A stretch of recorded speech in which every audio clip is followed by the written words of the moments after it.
সুপ্রিয় দর্শক, আসসালামু আলাইকুম। দেশ বা দেশের বাইরে থেকে যারা আমাদের এই ভিডিওটা দেখতেছেন, স্ক্রিনের সামনে দাঁড়িয়ে আছে সুন্দর একটি আপু, শুনবো তার জীবনের গল্প। আসসালামু আলাইকুম। ওয়ালাইকুম সালাম ভাইয়া, কেমন আছেন? আলহামদুলিল্লাহ ভালো আছে, আপনি কেমন আছেন? জি ভাই, আমি ভালো আছি। আপু, আপনার দেশের বাড়ি কোথায়? আমার দেশের বাড়ি ময়মনসিংহ কপুরগাঁও। ময়মনসিংহ কপুরগাঁও। জি। আপনার ফ্যামিলিতে কে কে আছে? আমার ফ্যামিলিতে আম্মু আছে, আব্বু নাই, আব্বু মারা গেছে অনেক আগেই। কতদিন আগে মারা গেছে? এই তো 6-7 বছর আগে মারা গেছে। তার মানে আপনি বোঝাইতে চাচ্ছেন আপনার ফ্যামিলি অনেক কষ্টে আছে? হ্যাঁ জি, একদমই। আপনি যে আমাদের এখানে এসেছেন, কিসের জন্য এসেছেন? আসলে ভাইয়া, আমি শুনছি আপনাদের অফিস থেকে নাকি বিয়ে শাদী হয়, সেই জন্য আসছিলাম, যদি একটা ব্যবস্থা করে দিতেন।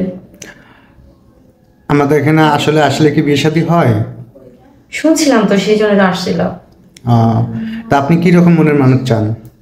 সে যেরকমই হোক সেটা দেখার বিষয় না, যদি তার মন মানসিকতা ভালো হয়, যদি সে আদর করতে পারে, যত্ন করে রাখতে পারে, বাবা মার মতো, তাহলে চলবে। কিরকম বয়সের মানুষ চান? হোক মোটামুটি হইলেই।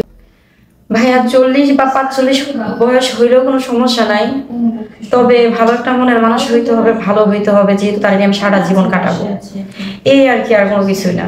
আমাদের ভিডিও তো দেশ বা দেশের বাইরে থেকে দেখবে, কোনো প্রবাসী ভাই যদি বিয়ে শাদী করতে চায়, যদি সে ভালো মনের মানুষ হয়, ভালো হয়, তাহলে আমার করতে কোনো আপত্তি নাই, যদি আমার দায়িত্ব সে নেয়। মূলত কথা আপনার সুন্দর একটা মানুষ চাই। হ্যাঁ, আমার সুন্দর মনে টাকা পয়সার উপরে তো লোভ নাই। না ভাইয়া, টাকা পয়সা দিয়ে কি হবে? টাকা পয়সা কি কবরে যাবে? মাটি তলে নিয়ে যেতে পারবো? সে যদি আমার ভরণ পোষণ দেয়, যদি ভালো একটা মনের মানুষ হয়, তাহলেই চলবে।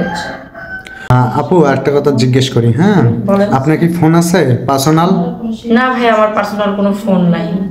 পার্সোনাল ফোন নাই? না, যেটা আছে মিথ্যাটা বলতেছেন না তো? না, যেটা আছে ওটা আমার আম্মু চালায়। আমরা তো এর আগে অনেক মেয়ের যোগাযোগ করে দিছিলাম, প্রবাসী ভাই বা দেশের ভাই, মানে মোবাইলের ব্যবস্থা করে দিছিল, দেওয়ার পরে তারা যোগাযোগ রাখে না, ওনাদের কাছে আমরা কালারিং হই আর কি, মূলত কথা। না ভাই, আমার পাশে একটা ফ্যামিলিগত ফোন আছে, ওটা আমার আম্মুর কাছে থাকে, ওটা আমাকে দেয় না। এবং প্রতারণার শিকারও হই আমরা।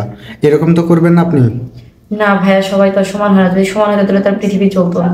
তার মানে বোঝাতে চাচ্ছেন যে আপনি এরকম কোনো কাজ করবেন না, তার মন সুন্দর চান, সুন্দর একটা স্বামী চান, সারা জীবন থাকতে চান তার পাশে? জি, আমার ভালো একটা মনের মানুষ হইলেই হবে। যেহেতু আমার আব্বু নাই, আমার আম্মু কষ্টে কাজ করে সংসার চালায়, এখন আমারও বিয়ে সাথে দেওয়ার মতো কোনো অবস্থাশালী নাই। সে যদি আমার ভরণ পোষণ যদি করে, সে যদি আমার দায়িত্ব যদি নেয় বা যদি ভালোবাসে, তার সাথে আমার বিশ্বাসঘাতকতা করার কোনো প্রশ্নই ওঠে না। সুপ্রিয় দর্শক, ডিসপ্লে যে নাম্বারটি দেখা যাচ্ছে ইমো এবং হোয়াটসঅ্যাপ, এটা চ্যানেল কর্তৃপক্ষের নাম্বার, স্ক্রিনশট করে পাঠিয়ে দিবেন।